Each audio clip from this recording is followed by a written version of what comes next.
Welcome back to Morning Joe. The sun rising over New York City, and here with us now, columnist for the Wall Street Journal, Peggy Noonan. She writes in Today Online and tomorrow's Wall Street Journal to play the race card. Let me read this. Peggy, thanks for coming in. This is amazing, and you crystallize things in a way that Tiki and I have been dancing around the subject all morning. You've been dancing around the subject. Okay, I've been dancing. Peggy goes there. Let's read this. To play the race card as Mrs. Clinton has, to highlight and encourage a sense that we are crudely divided as a nation, to make your argument a brute and cynical, the black guy can't win, but the white girl can, is, well, so vulgar, so cynical, so cold that once again a Clinton is making us turn off the television in case the children walk by. She has unleashed the gates of hell, a longtime party leader told me. She's saying he's not one of us. She's trying to take Obama down in a new way, but also within a new context. In the past, he was just the competitor. She could say all's fair, but now he's the competitor who's going to be the nominee of his party, and she is still trying to do him in, and the party is watching.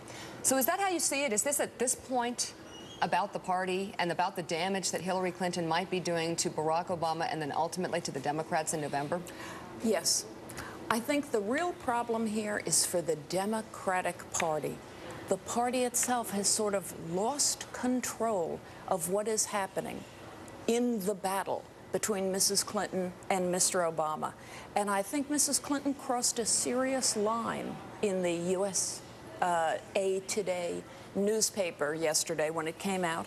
And she said essentially, you know, I've got white voters. I thought that was so startling. An Obama sympathizer got on the phone with me and said, even Richard Nixon didn't say white. Even Richard Nixon in the Southern strategy 30 years ago didn't say white. Do you think she was I thought it was really the crossing of the line. I know there's disagreement about that this morning, and I've seen. Just said that he sort of gives her. I mean, while he's concerned about that, he sort of chalks it up to if she's tired, she's trying to transition into this new role. She did kind of slur it out.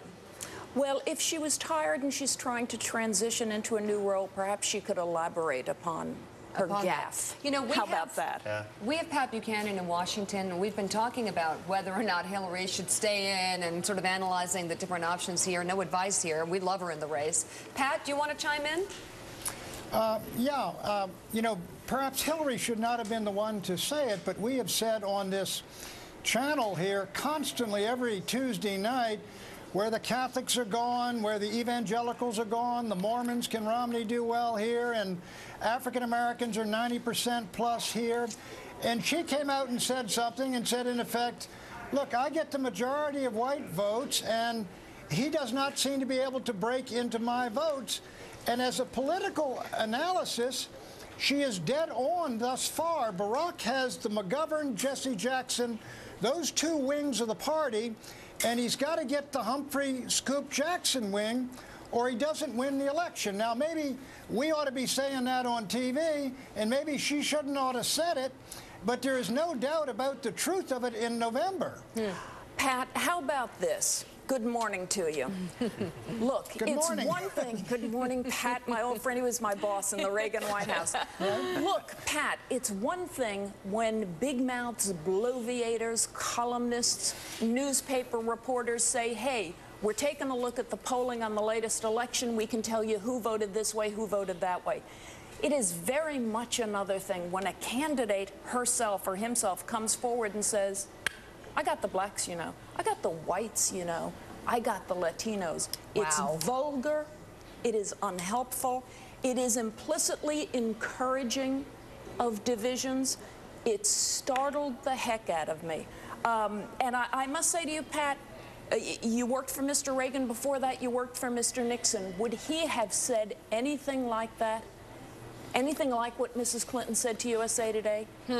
No, I don't believe he would have used that. I do agree that she's not the one that should say that, but the fact that it is it is a crucial and valid point.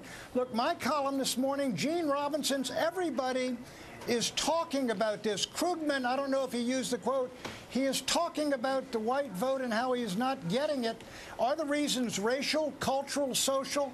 Look, if we can't, what we're seen to be saying is that it is verboten for her to say what everybody else is talking about. Oh, Pat.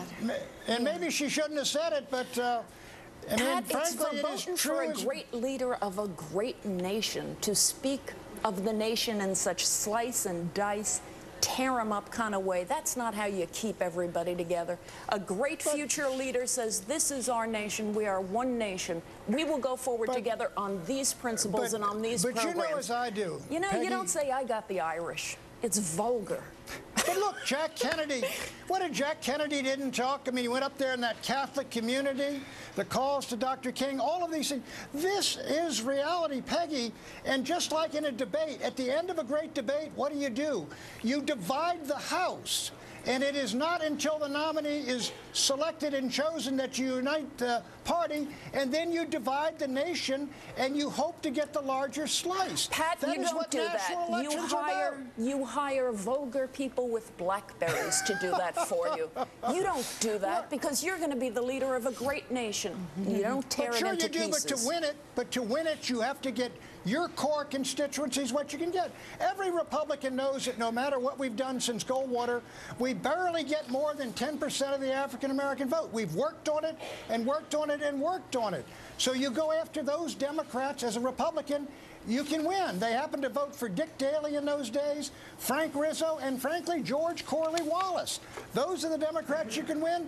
That's how you create I'm with you. Look, and if that's a perfect thing for you to say. But it would not be perfect for your candidate if you were working for a president or a presidential contender. As someone said, Peggy, if you want to enjoy politics and sausages, you don't want to go down and see how they are made. Okay. Well, she's selling you the sausages in her hand. It's the wrong thing to be doing. Peggy, You know, let Mark Penn make the sausages. That's not her job. Peggy, you point out that the superdelegates are the ones who can essentially resolve this, but they're hiding somewhere, hiding under the rock, behind the boulder, and at the bar. Yes. So your take on superdelegates is that they're just... Oh, my goodness. Well, I've been talking to a bunch of them. I live in New York. New York is thick with them. And they just don't want to deal with this. They want this thing to be settled somewhere far away. They don't want to have to come forward and endorse Obama. Why? Because they are afraid. They are Democrats. They are afraid that they will lose that part of their base which contains women, very pro-Hillary women. They don't want to get them mad. They don't want to come out for Mrs. Clinton and get Obama supporters mad. They're just afraid. They want it to go away. But my thought is, this is why superdelegates exist, to solve problems like this. This is why they were invented, to be, in a way, smoke-filled room guys who think about the party, the party, the party. Absolutely, but the challenge is this time around is you have a woman and the women's vote, you have an African-American man and the black vote, and you've got these decisions that no matter what may seem divisive. I mean, look at the conversation you and Pat just had. Look at John Edwards, who has voted for someone who knows he's going to endorse but will not say who it is. Yes, I think he's so intelligent and compelling and charming and accomplished. But why Senator Edwards will not tell us who he supports is a mystery to me. It's time. Move. Okay, on that note, Peggy Noonan from the Wall Street Journal. You can catch her column in tomorrow's paper in the Wall Street Journal or online today. It's beautifully written and crystallizes the situation in more ways than one. Peggy, thank you so much for coming in again. Thank you, guys. We love having you on.